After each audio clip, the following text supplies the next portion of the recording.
Well, let's jump in 1 through 10 for our six-man for 2018-2019 season. We've been kind of ebb and flow here. We started off really hot and heavy with the hot takes. Yep. Then we dipped a little bit when we hit 21 through 30. Then we almost gave ourselves brain aneurysms yelling about Derrick Rose. No, so let's see how this goes. Gave yourself a brain maybe aneurysm. we'll My fall brain asleep. is fine. Maybe we'll fall asleep on this one. Ricky, start us off with your personal rankings of 1 through 10. Well, starting out at number 10 from my Chicago Bulls, you got Bobby Portis. Then of the Atlanta Hawks, Jeremy Lin. Then the New Orleans Pelicans, Julius Randle. Then of the Golden State Warriors, Andre Iguodala. Then of the Thunder, Dennis Schroeder. Oof. The T-Wolves, Derrick Rose. Oof. The Suns, T.J. Warren.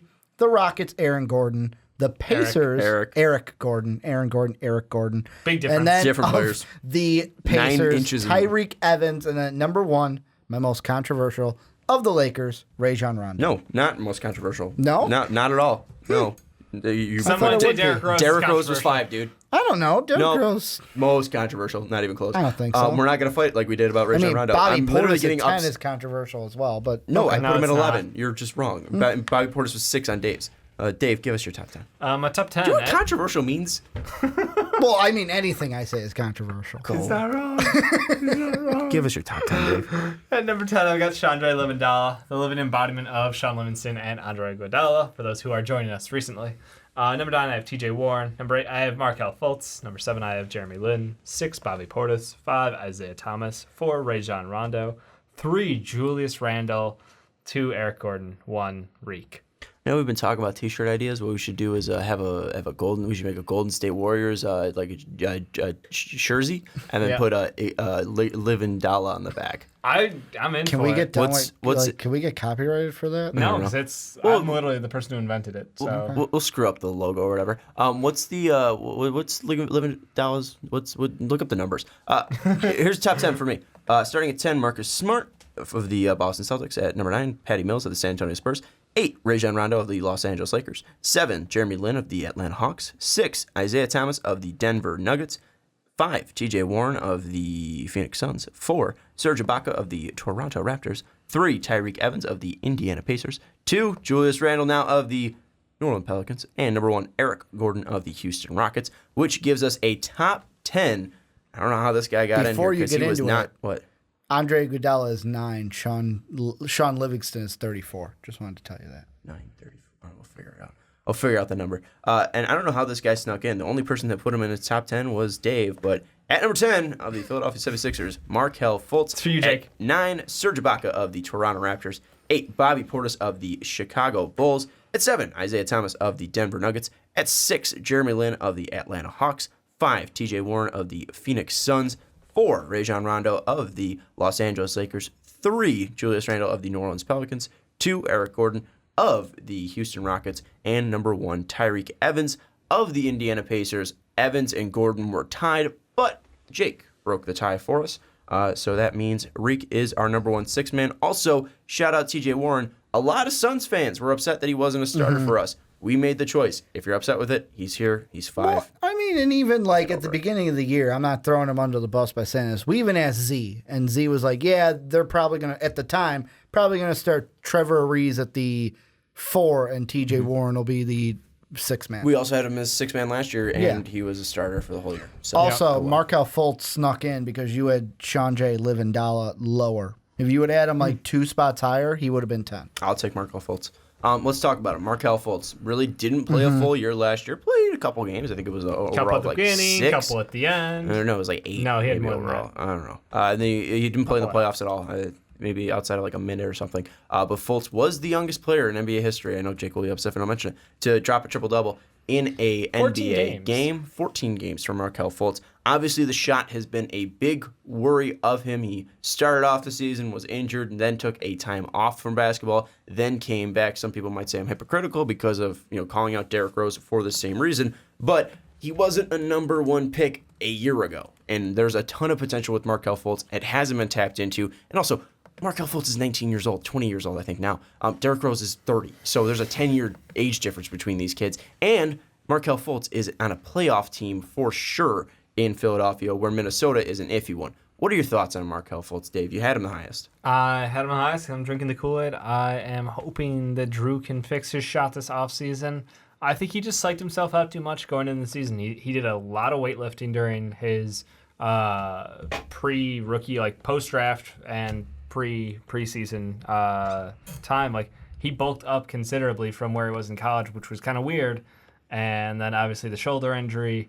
So I think he had some troubles. And obviously, he missed a good chunk of the season to rehab, get himself right. He never quite had the confidence back that we'd seen even in the summer league, like when he was playing. So it was a disappointing rookie year, but at the same time, there's every reason to be excited about him this year as there was last year, because you still have an amazingly agile guard who is big, who is long, who is athletic, who has a really good court vision, decent knack for getting rebounds, and obviously can be a scorer. He's great around the rim.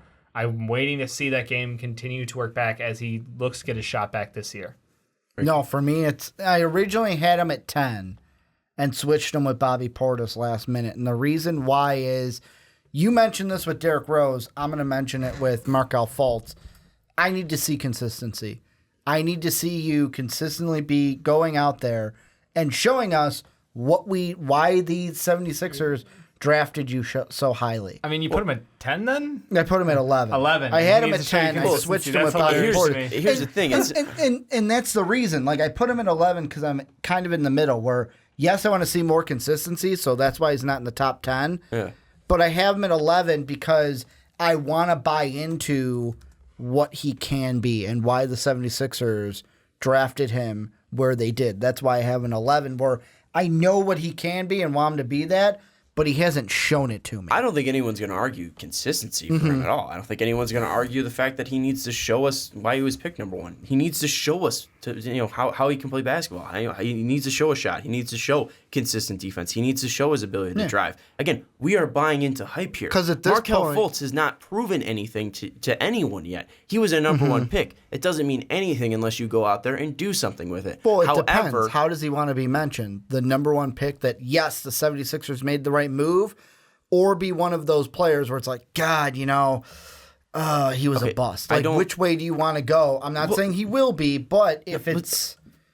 Real quick, what the way phrasing can he go? your question of that was just dumb. No, because how does he want to be remembered? Well, no shit, he doesn't want to be remembered as a bust. But I'm not even saying like, oh, he won't be. I'm not saying like, oh, biggest bust of all time. I'm saying like, if he doesn't prove a little bit what he can be, people will look back on it and go, man, that was a bust for the 76ers to trade up and go and grab him. Yeah, where they did. Again, what we just need to see is him playing basketball. We need to see him out there, playing games. We need to see him out there being a contributor to his team, not stepping away from that game. Again, it might be a slow process. He might not be a guy that steps in, and he might not be able to show that shot right away. He might not be able to show consistency. He might not get consistent minutes as well, because this is a playoff team. They're going to need, in big games, that he might be on the bench, like he was last year. We don't know what his role is going to be. Again, we're buying into solely hype here. He was a number one pick. It doesn't mean anything once you put on that jersey. The biggest thing with him, though, again, Dave, you see him putting in the work. You hear Brett Brown talk about him. It's all high praises. And again, I fell in love with this kid before the draft last year, or 2 years ago. Absolutely fell in love with him. He was my favorite player. It wasn't close. Absolutely, was enamored with his game. I love his length. I love his ability to drive. I love his shot from the outside.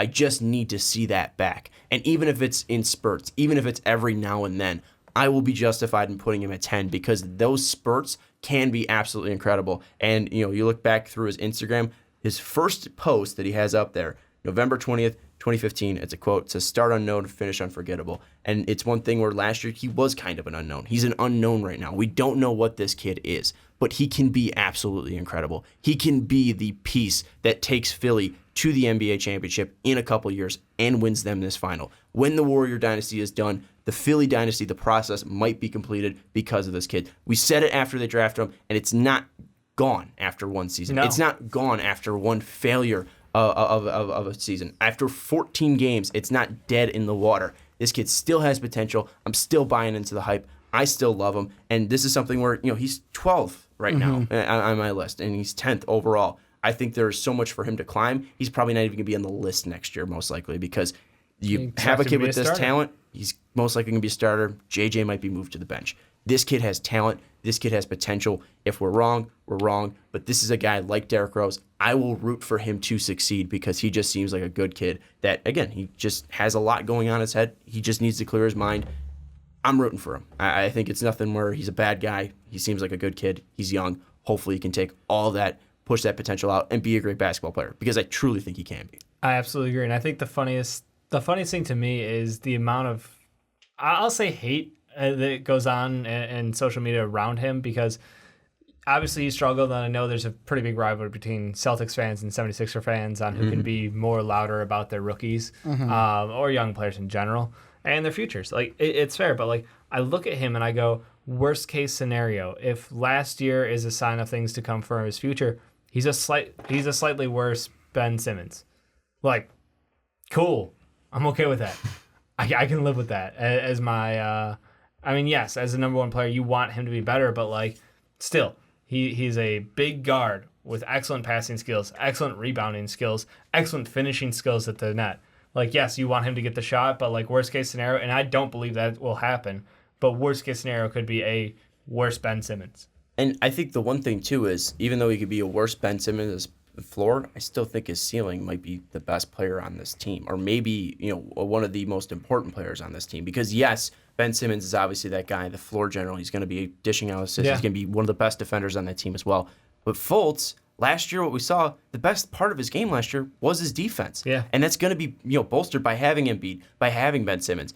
He can be a guy that, at least in college, can shoot from the outside. He might be a guy that can come in and drop 25 a night. He can dish out 6 assists per game. He can grab 6 boards per game and be a plus defensively and be the best three-point shooter out of those 3. He can be a guy that can change this team and possibly be the most important player to this team. Because Embiid's the leader, Embiid's the face. Ben Simmons is the floor general, and Fultz is the final piece. It could be the final piece. And I think this kid, again, sky's the limit for him. I'm not saying he's going to be better than Ben Simmons. I'm not going to say he's going to be better than Joel Embiid, but this kid can be flat out damn good. Yep. Fultz, good luck to you, kid. But looking at the other guys, Jeremy Lin's a guy that you wanted to talk about, Dave. We have him at 6. You talked about Derrick Rose, his injury problems. Obviously, Jeremy Lin has his injury problems as well. Big part of my reasoning for him is that he's going to have to be a leader. And you look at who he's going to need to be a leader for, that's Trae Young. If he's a great leader for Trae Young, we might see the boom potential for Trae Young having a strong leader like Jeremy Lin. Not only what Jeremy Lin can bring to the basketball floor, and hey, maybe if Jeremy Lin gets traded to a different team where he can be a starter, but Jeremy Lin could be a leader to one of the future best point guards of this league in Trae Young.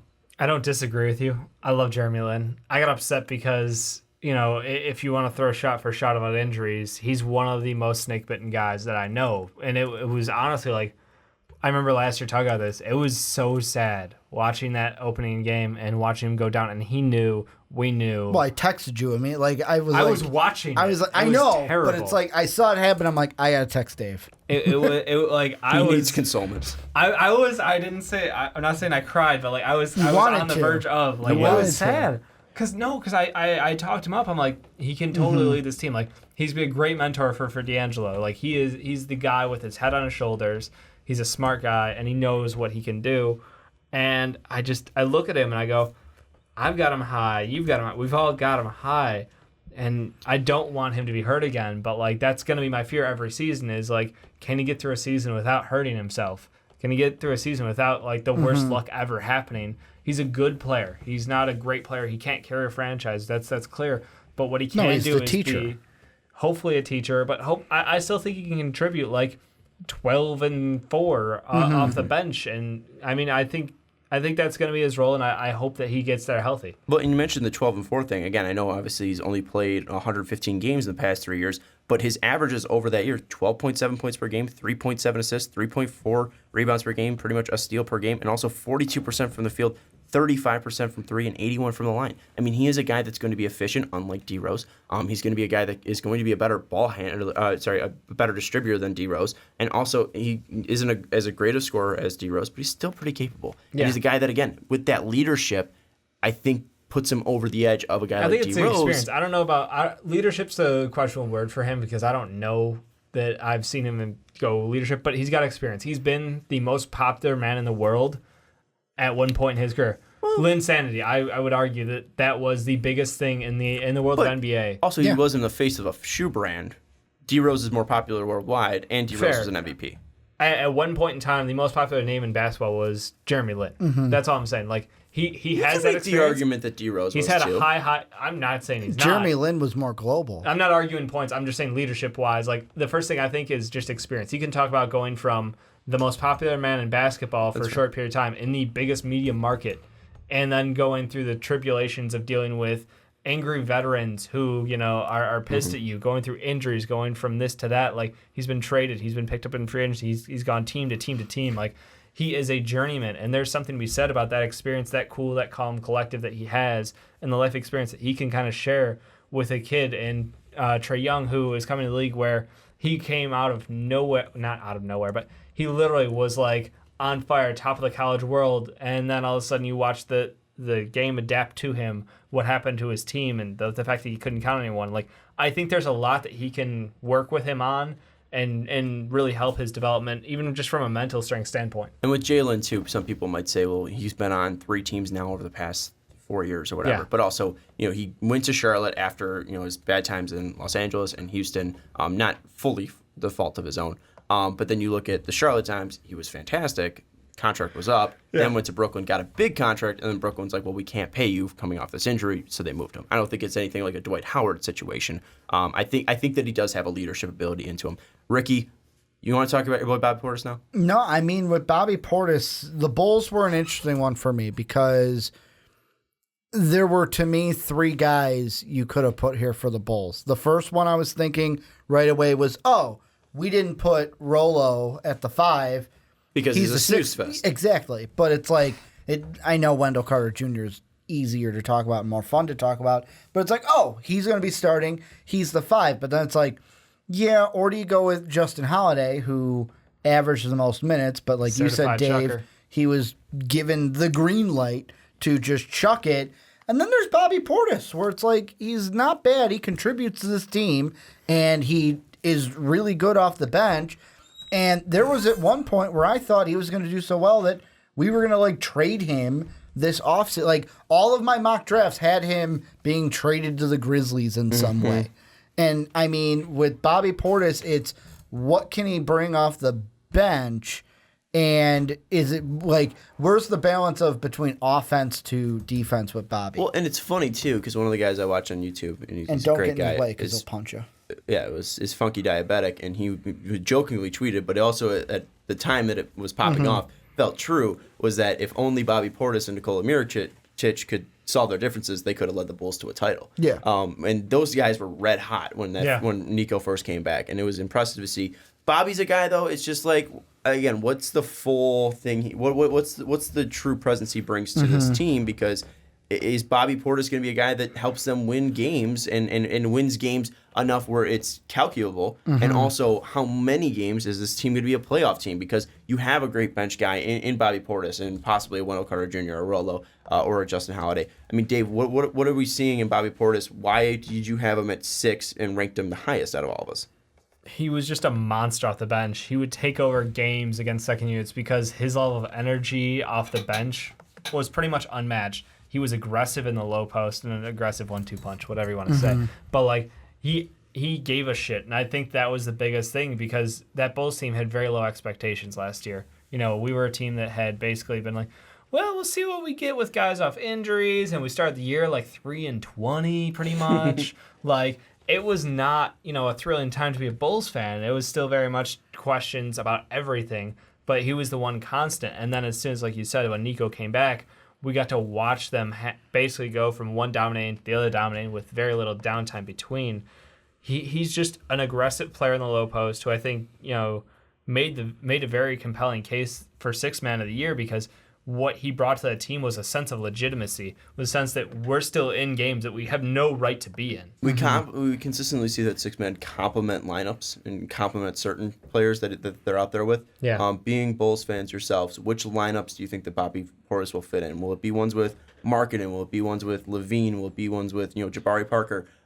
Chris Dunn, which players and which matchups or in which lineups do you think that are really going to show Bobby Portis' best assets and really help him showcase his game? I know you guys put him as a starter, but I look at Wendell, and the reason why is what was the one thing Playing that was alongside Wendell Carter. Exactly, Okay. and what was the one thing that we knocked Bagley for coming out into the draft? Doesn't play like a defense. It doesn't play a lick of defense. That Wendell Carter had to help him out a bunch, and that Duke team looked better almost defensively when it was just Wendell Carter out there.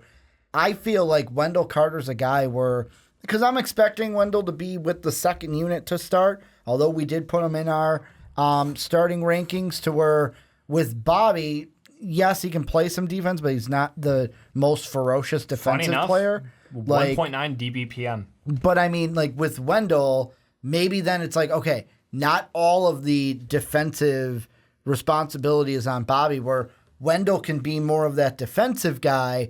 Bobby can let his offense go and work with that 4-5 magically with the second unit of like if Clutchison is out there, if Justin Holiday's out there, and what the rest of that, if Campaign is the... I honestly, I'll say Hutchinson, that. yeah. Clutchison. Chandler Hutchison is Clutchison. Want to be Scottie Pippen in our dreams, pretty much. The guy we promised we were going to take. I think the question is, small ball 5 basically being in that starting lineup, essentially just replacing the 5 with Bobby Portis is one spot we could see him in. The other one I think actually is being a prominent role in that second unit. I think Campaign, interestingly enough, is going to be a decent player. He was last year to my complete doubt. Like I had him written off. I was like, wow, this is. But what about you might be able to Dave? write him off soon. We'll see. Again, consistency with But Campaign. I look at him as he's the guy of the second unit. He's the guy. It's him. It's Campaign and Justin Holiday holding down the fort, and they're going to be able to make shots. Cam not so much, but the other two guys can make shots, and we'll see what we get. We've got a shit ton of guards. Like I think Antonio Blakeney is due for a breakout year this year, so I'd love to see him in that second unit with these guys and just 100% offense, 100% go time, and just high energy unit. How we're going to end the podcast, we're going to talk about our top 3 guys. Dave, you had Tyreek Evans at number 1. You had Rondo at number 1. You had and I had Eric Gordon at number 1. However, let's just get to the guys we haven't talked about. Serge Ibaka now going to the 6-man role. It's going to be interesting to see how he does. Still a good defender, still a good 3-point shooter on the outside. Yeah. At least for his size. He's going to be a guy that's interesting to see how he goes to that role. Maybe we see him kind of turn back to where he was in OKC, a guy that was really kind of slept on and was a really great player for the OKC team. Another guy, Isaiah Thomas, I think I had him the highest. No, Dave, you had him the highest at 5. I had him at 6. I think going to Denver, getting clear of everything that was last year and also being healthy is going to be double the absolutely offense, huge. double the defense. And that's the thing, is he's going to be on a team that's going to accentuate his best assets in being an offensive player. And he doesn't have to be a ball handler. He can be a guy that runs off screens. And having big bodies like Jokic, Millsap, Michael Porter Jr. Duck through some legs. Yeah, this is going to be something. What was Jake's comment? I forgot. Jake was calling Isaiah Thomas. Oh, a troll. A troll. He called him a troll. It was pretty good. He said they would make Celtics fans upset. A big thing with Isaiah Thomas was his ability to run off picks in Boston.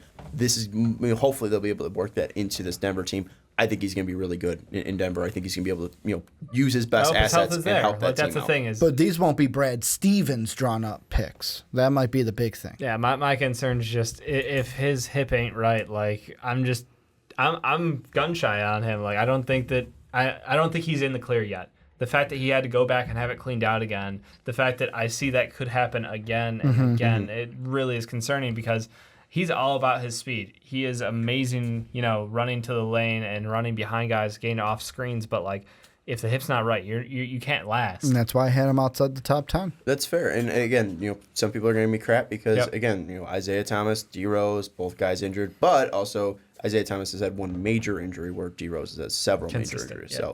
So that's the biggest reason why I think Isaiah Thomas at least can prove to me, or at least has to prove to me that he can't stay healthy before I drop him completely off. And then finally, the other 2 guys we have to talk about, TJ Warren. Shout out TJ Warren. You can't shoot from the outside, but damn, this guy's fun to watch. Absolutely phenomenal scorer. And he's going to be a guy that when they need scoring, and Ariza's not a great scorer, when Josh Jackson isn't able to score, and Devin Booker maybe he's having an off night, he's going to be able to come in and provide offense to the Suns team, which is going to be extremely necessary for this young team. T.J. Warren's a great player, and he could definitely be a starter on a different team, and he's probably in the wrong era, but I fucking love T.J. Warren, so shout out T.J. Warren. Shame he doesn't win games. And also, Jesus Christ, I'll say it. Final person is Julius Randle.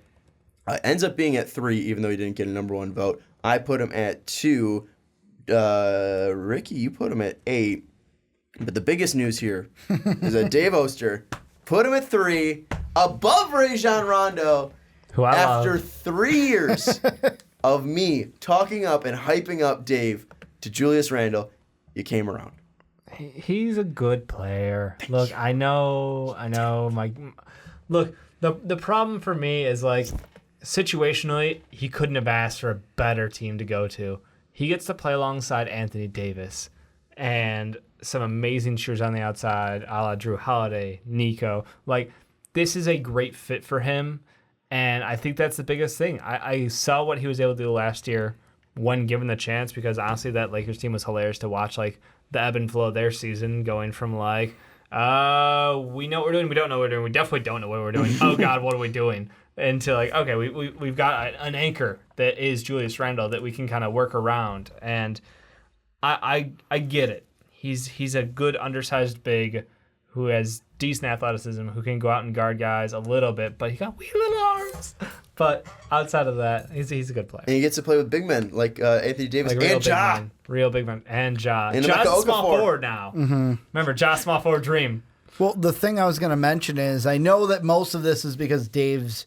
When you've explained Julius Randle, you haven't been high on him. But if you I've actually shit on look, him for years. if you actually look at the rankings, of course, this is power forward. 2016, Dave had him on the highest at 20. What? Both you and I had him at 21. And then in 2017, Dave had him lowest at 16. Sean and I had him at 15. So, I mean, So I he may talk wasn't a lot that of shit low about on him, him. but I He think just talked a bunch we're of very crap. close in the rankings. I just have a different perspective of him, I think. My thing is that I think when it was in 2016, I was talking about that being the year he jumps. Mm-hmm. And then Yeah. the next year, I was talking about that's the year he's he's going to gonna jump. jump. And he jumps. So Did he really, that's the biggest Did he thing. really jump?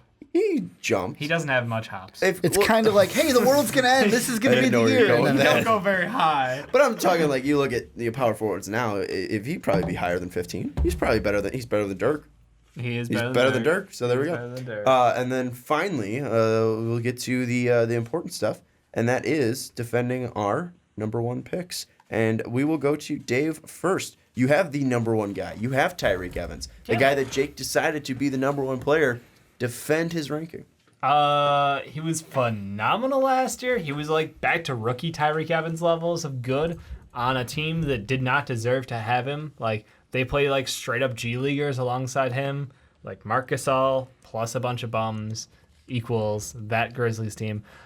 I think the fit for him is going to be interesting.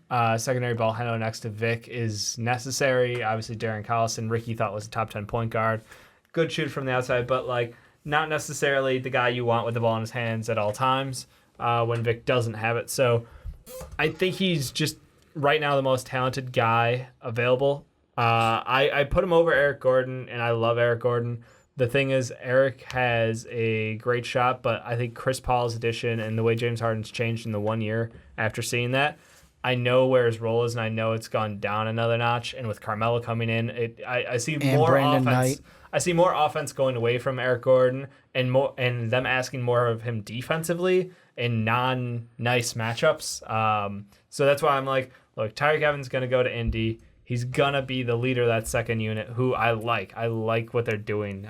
That's a great young team to look at a franchise. And he's a veteran leader. He can give you a little bit of everything. He plays everything. So it's just he's a really great all-around player.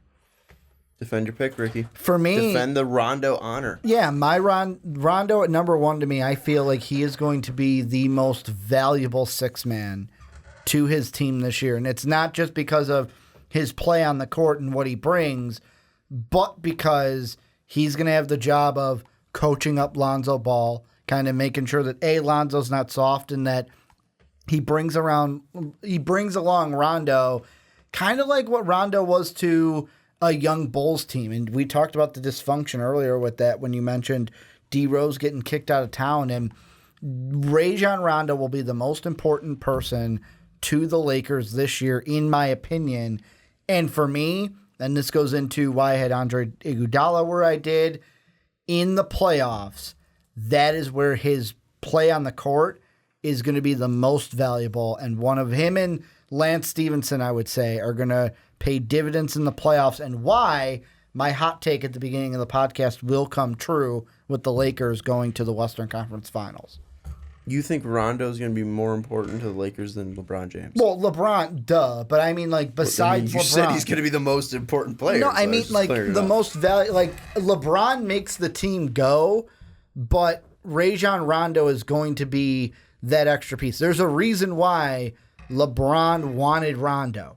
Like, all these additions that the Lakers have made, Magic Johnson talked to LeBron about. There's a reason why he wanted that. And I'm not saying that he's the number one guy on this team, but without him, this Laker team will be vastly different than what they were, what we will see with him out there on the court with them. I'm not going to co-sign every LeBron decision. No, I'm not co-signing this team right now with Michael Beasley, with Lance Stevenson, with JaVale McGee. Like, I mean, again, I said, like, they were going in the bargain bin. They were picking up as many pieces as they could. However, the one signing I did like was Rajon Rondo. I did have him at 8, and that's because, yes, he is important in some aspects during the regular season, especially with those younger players. And I understand the playoff Rondo. I know there's a switch that he flips. But again, we're talking about going into the regular season. There are 82 games for sure in the regular season. There could be 4. Yeah, that's how it works. There could be 4 in the playoffs for the Lakers. With these top players in the 6-man rankings, with most of their team, like, except for some few, if your team is going to be in the playoffs, I am going to heavily put what you bring to your team in the playoffs in your ranking, especially as a 6-man, because that's when the rotations get smaller, and a player that is that first off the bench, his role is the microphone, or not the microphone, the microscope is on your play. I understand that, but I'm just saying that, again, for 82 games, there's going to be a regular season. There might be 4 for the Lakers this year. We don't know what they're going to do in the playoffs. They could go to the Western Conference Finals, like you said in your hot take. I just don't see that happening, and I don't think we're going to see much of Rajon Rondo this year. I'm sorry, of playoff Rondo this year. And, again, I think maybe I could have put him above Jeremy Lin. I probably messed up there. But I'm not the biggest Rondo fan. I understand that he's crazy good in the playoffs. But, again, that's a very small percentage. People have actually checked the stats, and they're not that different between regular season and playoffs. But it seems like his defense gets better. It's like... Lots of seems like advanced stats tell a different story, which is interesting because I can point to numerous occasions in the past where I'm like, man, look at that right there. That is playoff Rondo. That's the prime example. And it's like, I'll be fair. I don't watch him that closely in the regular season. Even when he was on the Bulls, like I probably watched about 70 Bulls games that year because I was weirdly interested in that team, getting the youth movement, But like the thing is he's just a super smart guy. He's basically, you already have a coach in Luke Walton. You had another coach in LeBron James. And you're adding a third coach in Rajon Rondo. So you've got 3 guys out there who are smarter than a high percentile of NBA players. And even some coaches. I'll toss it out there. I'll be that guy. And I think that what he can do from an offensive standpoint as far as making sure that the right passes are made, making sure that the right guys get the open looks, and knowing when to take the open shot because people are giving it to him. And guess what? He no longer shoots a poor percentage from 3. No, because people give him, way too little credit for what he can do because people just don't guard him. I think the biggest thing for Rondo, at least with the playoff Rondo switch, is that, the past 2 years, 26 minutes for the Bulls, 26 minutes for the Pelicans, and then you see that climb up to like 33. Yeah. And you see more minutes. You see the assist numbers jump up to like 12. You see the points jump up to 11. And then also you see the change that him and Drew Holiday had guarding against Dame and CJ McCollum. And that was different than the Chicago Bulls thing. It wasn't really the change in the lockdown defense that, again, he was playing great defense. We turned it on about 2 weeks early to make sure we got there. Yeah, but at least with, playoff Rondo for that, he was being a leader. He was being a floor general that was very much needed. Again, I just think that he's not going to be the most important floor general on the team. He's not going to be the most important leader. He's not going to be the guy that they need. Last year, the Pelicans needed him. The Bulls needed him the year before. They need LeBron James this year. They don't need Rajon Rondo. Is Rondo going to help? Yes, but I don't think enough to warrant number one ranking. But again, whatever, he ends up at 4. I put Eric Gordon there. I know you mentioned his declining role, especially with Melo. Potentially, yes. But I think that he is still a player that you need to watch out for. He's a guy that, again, he could be probably a top 10 shooting guard if we put him in there. If he was a starting, if he was a starting shooting guard on any other team. This guy's got massive talent. He has the ability to go out there, drain shots left and right, and you saw that this team struggled against Golden State, and especially in Game 7 where they were missing threes left and right. He was 2 of 12 from 3 in that game. And he's a guy that, again, when he's hot, when he's ready, when he's coming off the bench, he's a difficult matchup for any team to guard. And that was a massive reason why that team was so successful the year before and last year. Eric Gordon, I understand that now he's got CP3, they got James Harden, but Eric Gordon brings another level to that team and another threat to that team. And now you add Brandon Knight, 2 guys that I consistently messed them up for. It was Bledsoe, it was Brandon Knight, and it was Eric Gordon. I think those 2, Brandon Knight could possibly help Eric Gordon possibly switch to another level because those guys were always injured. Those guys were always on and off. A lot of talent on those 2 players. And now Eric Gordon's been able to turn that tide. He's been able to become healthy and really find a new room to grow. I think him also mentoring a guy like Brandon Knight and trying to help him, maintain health and also, turn a new leaf in his career could be absolutely huge. And those 2, alongside the already great guards they have in the starting lineup, could be something massive where, we worry about Houston losing a lot of depth, losing a lot of, players that were crucial last year. Maybe they're able to just change again. D'Antoni's able to flip another switch and really bolster this team. I think Eric Gordon, has been fantastic the past 2 years, been massively efficient, and I think we're just going to see that continue this year. So, it's a fair bet. My thoughts. And just to clarify, Lou Williams, the reigning 6th man of the year, not 6th man because we have him as a starter at this point in his career. Will he be? We'll see. And the 3rd guy in voting last year was Fred VanVleet. Obviously, we're having Serge Ibaka here because of the change. We'll see where Fred lands this next year. But Fred's fantastic. Yeah, and Fred would probably be taken away from that. Fred would probably be exactly where Ibaka or even probably even higher. Might even be higher than Jeremy Lin. So shout out Fred VanVleet. Yep. But again, Ibaka was a starter last year, so that's why we got to give it to him. We're giving props for it. Yeah. And with Valanciunas, with OG Anunoby, I mean, it's most likely he's going to see more playing time than Fred VanVleet with Kawhi Leonard, Danny Green, and Kyle Lowry out there on the floor. Any final thoughts, guys? No, not that I can think. The only thing I would say with the Eric Gordon thing, and I kind of agree with Dave, because I had Reek and Gordon at 2-3, is another thing as I looked at the addition of Brandon Knight from that trade with the Suns. That's another person you're adding to this team, especially in the backcourt, to where it's like that might play into a little bit of how they use Eric Gordon and how that second unit looks, to where, like Dave said, Reek, he's going to be running the second unit in Indy. I think, it might take down his usage, but also I think it's just going to be seen as, Eric, you've been here for 3 years. Now you're the leader of the second unit. When we're struggling in the starting lineup, when we need shots to be made, you need to be a leader, not only scoring the ball, but also distributing the ball and also just being a guy that can help these guys acclimate to this team, like a Carmelo Anthony, like a Brandon Knight. That's going to do it. We've talked a lot. We've talked at least 80 minutes between this and the hot takes, and then about 50 minutes for the other one. So this is going to be a very long podcast. We want to thank Jake for being on the podcast and for being a patron. We want to thank you for watching. Let us know any comments you got down in the comments below. Also, don't forget to rate us 5 stars on iTunes if you can. And check out mostvaluablepodcast.com so you don't miss any full podcasts, any articles, and any segments that are posted. Also, check out the store so you can buy some MVP merch. That's going to do it. For Dave Oster, for Ricky Widmer, I'm a very tired Sean Anderson. We'll see you next week.